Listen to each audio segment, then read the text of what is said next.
What's happening, folks? Welcome back to Celtic Fans TV. It's time for the starting 11 prediction for tomorrow's home game against Aberdeen. We come into this one looking for a fifth straight win in the league, following on for Sunday's 2-1 victory at McDiarmid Park. We've only played Aberdeen, we've played Aberdeen twice this season, but only once officially this season. The other game against them was in the Scottish Cup semi-final from last season.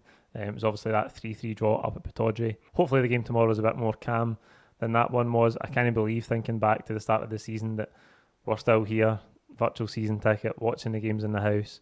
I spent a bit of time this week watching back through some of the old content, like the away trip to Rennes, the vlog and stuff, and that seems like a totally different life. It seems that long ago. We will get back to it though, but I don't know when.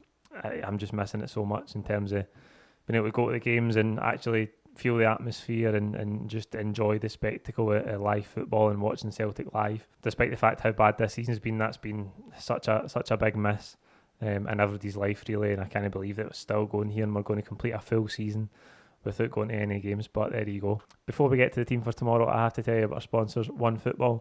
The OneFootball app is the best football app on the planet. You can get line-up notifications as soon as the teams are announced on match days. You can get pre-match stats. You can get goal alerts from leagues around the world, league tables from all over the world as well. You can add widgets to your home screen that will keep you up to date with Celtic's next fixture, who it's against, what the kick-off time is, and you can get all the Celtic-related news sent straight to your phone via push notifications as well. You can download the app by clicking the link in the description of this video. It's a brilliant way for you to support the channel. So if you want to help out in any way, clicking the link below to download the OneFootball app is the best way to do that. It's free wherever you get your apps. So get involved and let me know what you think. Aberdeen come into this one in dreadful form, to be fair. Pressure hugely building on Derek McInnes.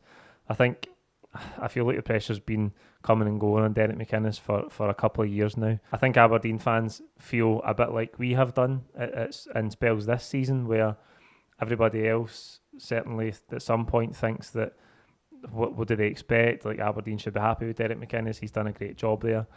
But I get a real feeling that there's an undercurrent, probably a majority now with Aberdeen support that would like a change because they think that it's got stale. They haven't scored in any of their last 5 matches, and that's bad.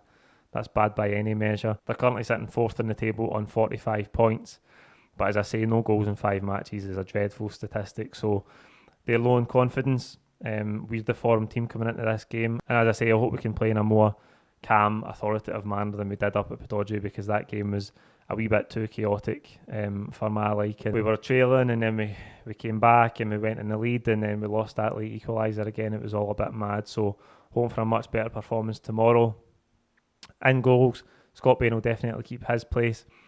The goal at the weekend, it's not in the corner, but I don't think it's one that you can really blame Scott Bain for. I think the problem comes with not dealing with the cross and then not enough challenge with Rooney's header. At right back, John Joe Kenny will keep his place. I suppose another steady performance for him. He does like to stay behind the play. We're so used to Jeremy Frimpong bombing on and getting ahead of the midfielders and trying to get to the byline. I think Kenny's a much more conservative player, if you like. But again, sturdy enough so far. In centre half, I don't know if Welsh is going to be back fit yet. I'm going to opt that Neil Lennon will pick Duffy and Ayer to continue there. Duffy, I suppose, in the grand scheme of his performances at Celtic, Sunday wasn't his worst one. There's still that insecurity there whenever he's in the team because he's made so many glaring errors this season. At left back, I think Greg Taylor is the first choice there now. And this run of wins we've had, he started every single one of the games. So I think that will continue tomorrow as well. And into midfield, we obviously had the situation with Christie, Vogic and Turnbull all starting against St Johnstone after I said in the starting 11 prediction that I didn't think that would happen. So that tells you what I know. I think Brown's going to keep his position at the base of the diamond again. A lot of talk about this again in terms of fatigue. Scott Brown, I think he's played 3 games in a row now. He's came off a couple of times for Sorrow, but I think the majority of us would like to see Sorrow back in there starting. But I think for as long as the win and run continues, Scott Brown's nailed on to start in there. Callum McGregor will start, of course, at the left-hand side of the diamond. On the right-hand side, I'm going to put Ryan Christie. I think he wasn't brilliant in the first half at the weekend. There's no getting away for that. And he hasn't hit the heights this season. I know a lot of people have been frustrated with him. But he was integral in both of the goals. And that little bit of invention to know that Greg Taylor's behind him and dummy the ball for Edouard's second goal was brilliant. Brilliant ability to read the game and gave us something different. It really opened the game up for us, and we needed it at that time. Shortly after having equalised, we didn't want the game to go on at 1-1 too long and have us chasing towards the end. So I think he influenced the game hugely in the second half, Ryan Christie, but he's definitely better back in midfield. As I say, his involvement at the weekend came from wide position, even though he was kind of up top with Edouard. I don't think playing up top is his best role at all. So I think he's going to be in the right hand side of the diamond. I think Turnbull is going to be in the 10.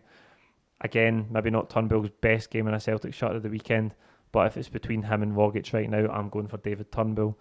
As I say, I just think we've got to get back to two natural strikers up there and not have Rogic, Christie and Turnbull all congest in the same area. So up top, it will be Odsonne Edouard. We talked about him at the weekend. Brilliant again. He's in a really good vein of form at the minute. Okay, it's came too little too late, as everything has this season. But on 20 goals now, 15 I think it is in the league, the top scorer in the league. He's got a good record against Aberdeen as well. 5 goals and 2 assists in 8 appearances against them. So he'll be relishing this game tomorrow in good form and against an opponent that he seems to enjoy playing against. And up alongside him, I'm going to go with Lee Griffiths. We've talked a lot about Ajeti and getting game time, and I'd still like to see Ajeti get game time. There's no getting away for that. But I just think Edouard and Griffiths has been the most potent partnership. Griffiths did come off the bench at the weekend, so I'm just going to opt for Griffiths ahead of Ajeti. But who knows who'll play up front.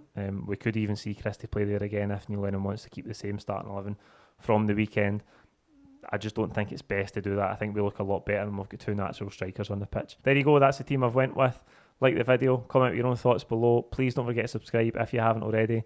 We'll see you tomorrow after the game. Remember, it's a 6 o'clock kickoff tomorrow, so we'll be live straight after full time around about 8 o'clock with the live full time reaction as usual here from the home of full time reaction on Celtic Fans TV. Cheers.